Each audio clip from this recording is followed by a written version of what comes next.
Good morning mga kalukarb. Mamahaw ta mga kalukarb. Natay gi-prepare ni mga kalukarb sa atong breakfast mga kalukarb. Natay ginisang palya. Natay pipino.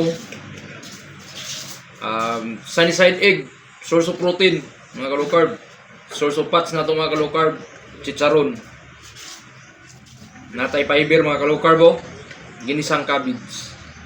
Napod tayo lip-over gabi mga kalukarb. Ning bagyo beans nga gigisa gyapon ni siya mga kalukarb. Nya bulad mga kalukarb. Ay bulad. 1 cup of mais mga kalukarb. So bawal gyapon ni sa atong kuan ha. Atong kung strict low carb ta dili ni pwede. Pero dili man tayo strict low carb. So okay rin sa ato. 1 cup lang. So medyo nagtaas atong sugar gabi mga kalukarb. Nang kakaon mo tagpinya mga kalukarb. Pinya pila to ka slice unom.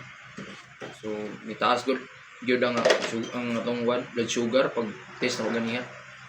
So kape mga kalukarb oh. Ang gisagol ani mga kalukarb mura na nag 3 in 1 tanawon pero birch tree nga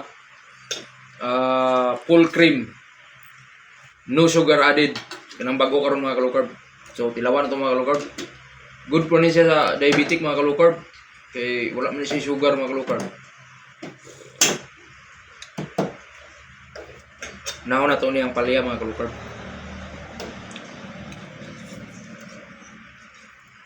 Ang palaya.